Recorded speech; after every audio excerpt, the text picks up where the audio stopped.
My name is Safira. I'm 21 and I was diagnosed with Lyme disease when I was 15. I contracted Lyme disease when I was 14 years old, but I didn't get the bullseye rash at the time, so none of the doctors would test me for it. I didn't know for about a week that I'd been bitten by a tick, and it was in a spot that I didn't see, and I hadn't really thoroughly checked until my mom spotted it. I had very severe joint pain, the arthritis in my knees and in my ankles, and I couldn't really walk very much. I mostly had very bad insomnia was the hardest part. I would go 3 weeks without sleeping at all. It got to the point where I couldn't get out of bed anymore.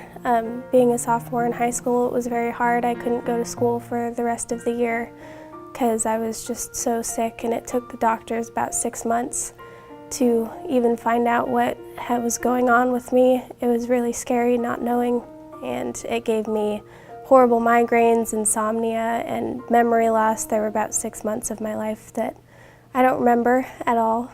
They finally tested me for Lyme disease, which was very difficult to find a doctor that was willing to do so. We found a specialist in San Francisco that tested me and found that I was positive for Lyme disease. I couldn't eat without getting sick afterward for the first couple months that I was on the antibiotics.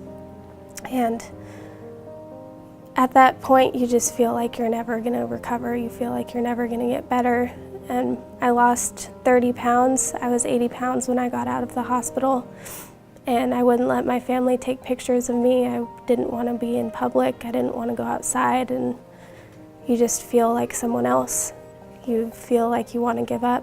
And I mean, it's so important to have people around you that don't let you. My mom was there for me the entire time. And she was the one who got the doctors to test me for Lyme disease. She was the one who was there for me every day and making sure that I stayed strong, and even though at times I didn't want to.